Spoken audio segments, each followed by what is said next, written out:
Hello and welcome to another episode of the e-commerce coffee break. Today I want to talk with you about how to increase conversions and retention and how to do that. So one way to do this is with reviews. And one way to do this is obviously you having the right app in there. Now, to getting a little bit deeper into the topic, I have Tomasz Sadowski with me. He is the CEO of Opinew, and he's helping brands scaling with the power of reviews. So hello, Thomas. How are you today? Hello. Thanks very much for having me here. I'm doing good. Yeah, all things considered, we're very busy getting ready for Shopify Unite in London, so it's going to be some good stuff happening there. I'm very Okay, excited good to news. see the whole community. Okay. Tell me a bit of your background. What got you into e-commerce? What got you in app development? Sure. So, it's been for a long time. I'm a fan of reading reviews before I make any sort of purchase. I'm that person who will spend a couple of days just scrolling through reviews, watching videos online before I buy a phone.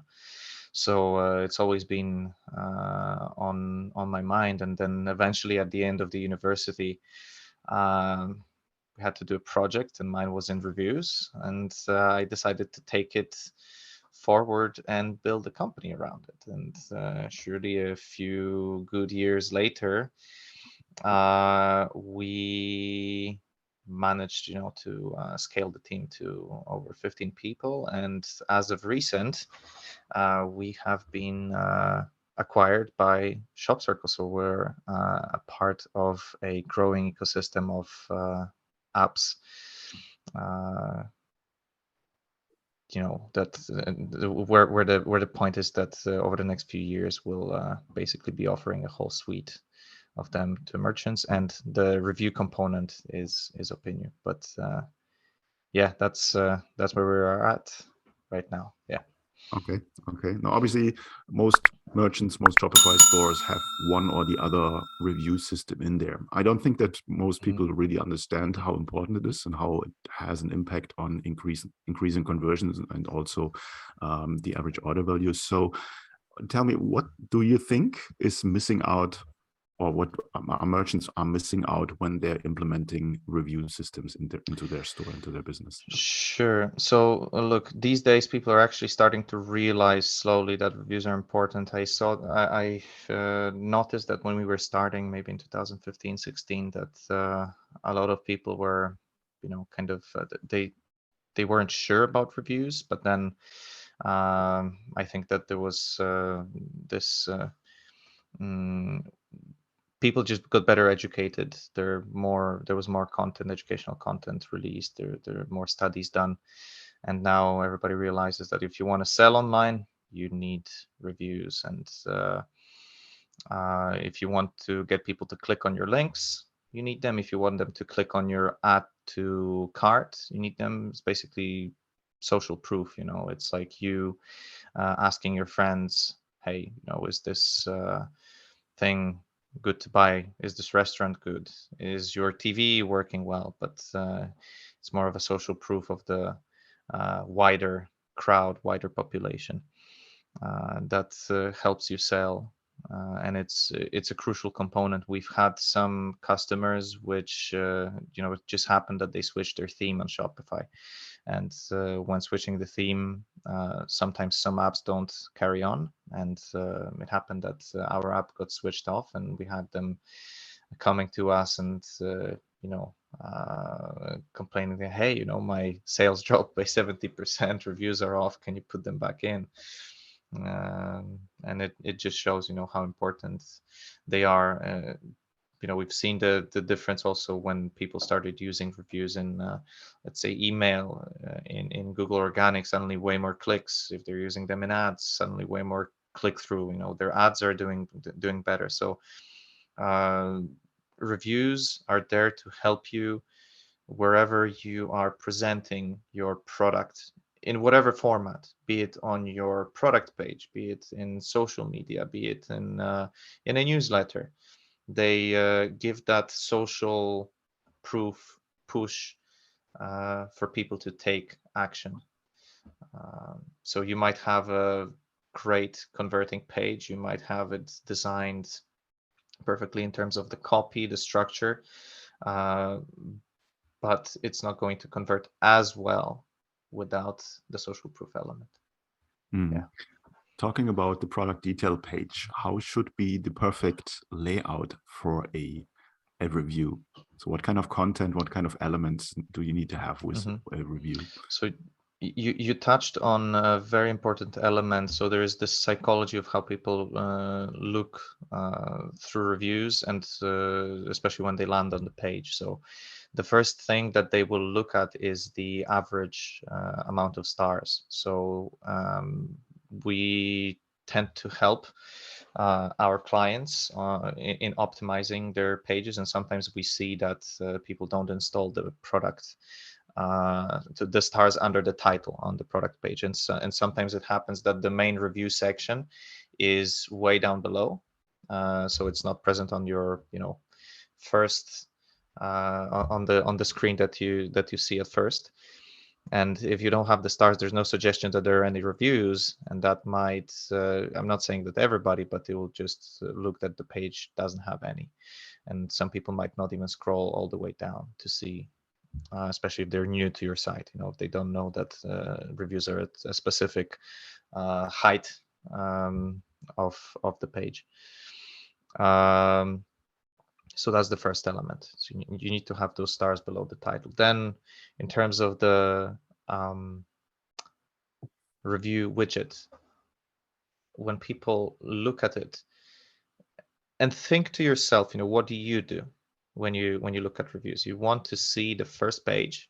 You very rarely, and so you see the the first impression, then you very rarely go to the second one. It's just like with Google search results, only the desperate go to the second page. And with reviews, there is this interesting behavior that we see the first page and then we want to see the worst reviews right after that. So we want to see what happens when things go wrong. And here is where we need to advise people the most because of that behavior. If you don't have any negative reviews on your product, because it's I'm not going to lie, there are plenty of merchants that curate reviews and they hide, even stupidly, literally, they hide 1 and 2 star reviews because of their ego, but in the end, you are there to run a business, and the best way to optimize for making the most sales, but also preventing returns, because you don't want to be having a situation where people buy your product and then return it a lot. You need those moderate 3-star and then -2 and 1-star reviews. So that's and I'm very passionate about it, because there is a lot of pushback from the merchants that do have an inflated. I have the same experience. If you come to a store and they only have 5-star reviews, you are going to question how legitimate these reviews are. So there is no business where from time to time you don't have an unhappy customer who is going to vent on your reviews. So you're quite right. So you should have also the negative in there. And it's always more transparent overall. Now, a lot of businesses are not only selling on their online store, they might have reviews also on other platforms, on Amazon, on I don't know where. So how do you deal with this? Is there a way to sort of funnel them together? Yes, correct. That's one of the things that we offer to our merchants. So if you happen to sell across different channels, we allow you to port those reviews from Amazon into Shopify, and we see a lot of success that our clients have by bringing those, because it prevents you from that cold start. If you're opening a store on Shopify and you want to start selling there more, you're lacking that social proof. So we kind of help you kickstart that channel. Yeah. What's the minimum number of reviews someone should have on a product detail page? Another interesting bit of behavior that we have here. So if you have none, that's obviously the worst. Then between 5 and 10, that's not too good, but you already start seeing some influence of those reviews that they have, but it's still not enough. Over 30, that's where the benefits of having reviews really start kicking in, because it allows people to judge that you have enough reviews for them to consider that it's basically enough. It's enough to start judging. 10 is basically, if it had 10 or 20 more, because basically the volume is too small for them to form an informed opinion. And then an interesting thing happens when you go into hundreds or thousands, because if you have a product, let's say you have a collection of products and one of them has 30 reviews and the other has 5,000. That product that has 5,000 reviews, those reviews also suggest the volume of sales, so the popularity. And when I go to a shop to buy, I don't know, protein powder, I will more likely go for the one with thousands of reviews because it suggests that a lot of people are buying it.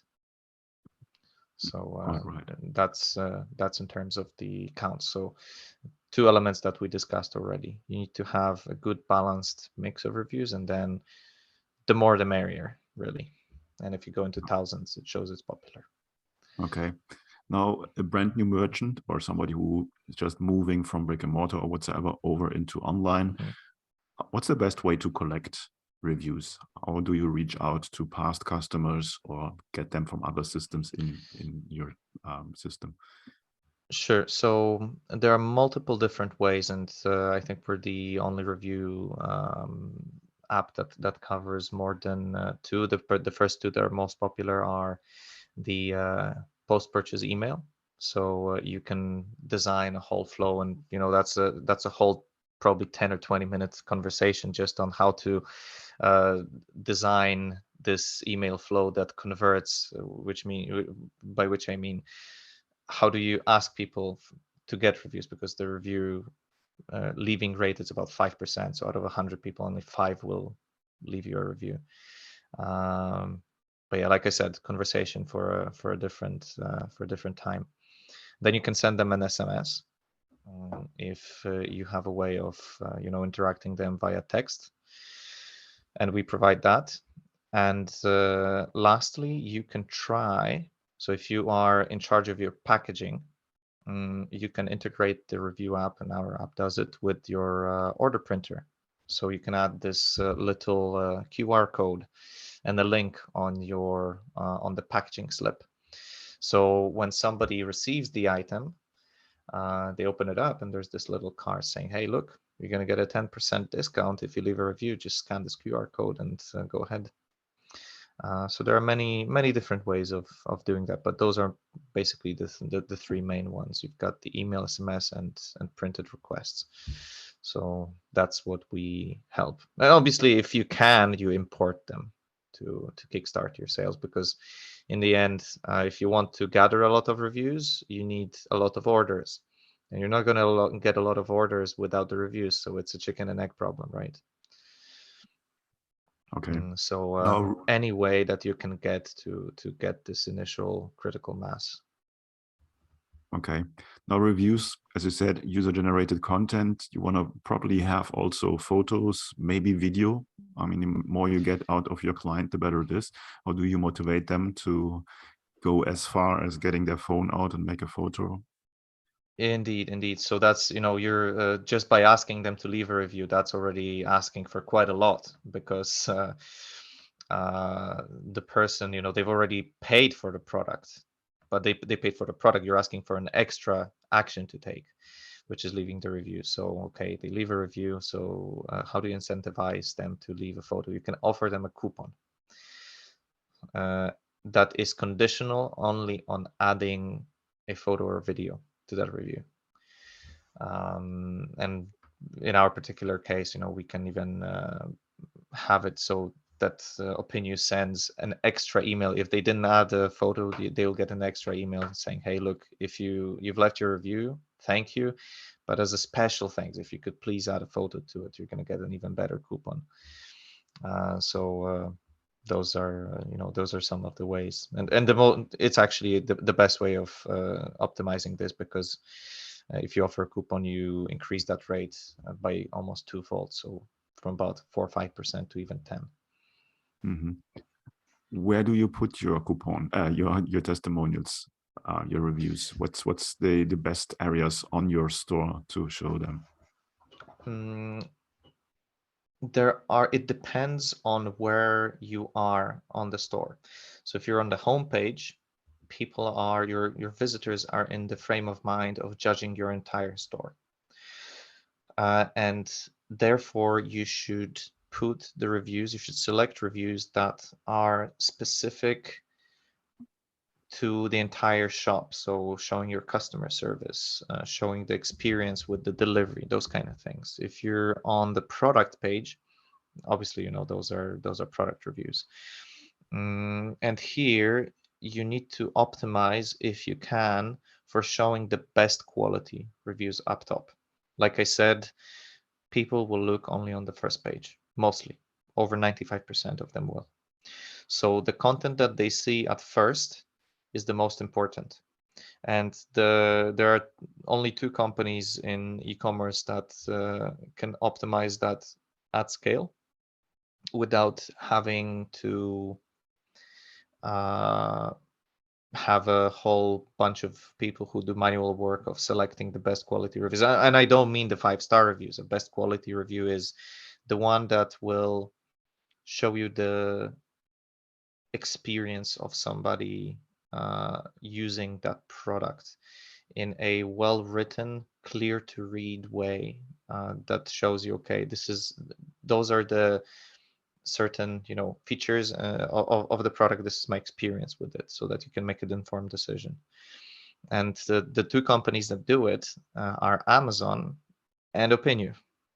So we're the only company in the space that managed to crack that code of showing the best reviews up top. And we see that our customers who use it see quite a lot of success with doing so. And we're talking about 50% better results compared to sorting by the recent reviews. Yeah, so this is in terms of placing the reviews on the product page. There are a few other places. If you want to help people judge your store as a whole, you can also use the so-called all reviews page. So put it in sort of in the navigation bar so that people can easily access it. Something similar to that, again, is a widget that you can put in the footer. You'd be surprised how often people go down to the footer, because that's where most of the time is your about page, your delivery policy, returns policy. And so when they are looking through those pages down there at the bottom, it is beneficial for you to include this general overall rating of the store, to put this idea into their mind, okay, and associate good store rating with delivery, with returns. Yeah, so those would be the most important bits in terms of where you place the reviews, how you place them, how it should look like. 100% agree. I do a lot of screen recordings. I watch a lot of screen recordings on Hotjar, Lucky Orange, and all of these tools on stores. And I'm always surprised how many people come to a store, specifically on mobile devices. Before they do anything, they scroll immediately down to the footer. I was like, okay, what are they looking for? So the footer is actually quite important to get this right. You mentioned Amazon. Just you're the expert, and I just want to get your take on that. I usually recommend that the stars should be exactly the Amazon yellow color code, because people sort of have this connection. Is that something you would support, or do you say no, it can be any kind of color? I don't have the data to confirm it, so I can't say anything. I guess it's a valid suggestion.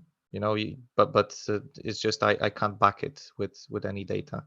What we tell our merchants is, look, you can go for the typical yellow, the standard that people are used to seeing across whole e-commerce.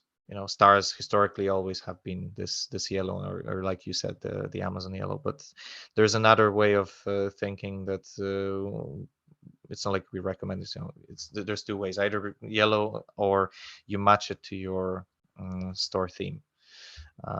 So if, let's say, you have a high-end clothing brand or a clothing store, it might look better. Their stores are always that minimalistic kind of, they have that minimalistic look. And stars being yellow, they break that look. So sometimes they choose, whatever. If your minimalistic look is mostly black, then you go for with black stars, or any other color that matches your color scheme. So Okay. two schools of thought, not backed by any concrete numbers. So I can't tell. Okay, no worries. So how long does it take to integrate and to get trained on Opinew? What's the time usually for implementation? The initial implementation is very quick, actually. If you just want to get your reviews, migrate from another system, and then set up your automation flow, import the reviews, and put the widgets on, takes probably half an hour, not more. Just to put widgets to display anything on the page, it's really 5 minutes from installation. We've got most of those functions automated, so you don't need to involve yourself into manual code changes. And our importing system is pretty straightforward. You don't need to do manual work. There are bulk options to import lots of reviews. Same with the requesting automation. We've got a basic and advanced. So depends, how custom and how polished and how many different features you want to involve. Or if you, let's say, want to involve Klaviyo in the entire mix and other integrations.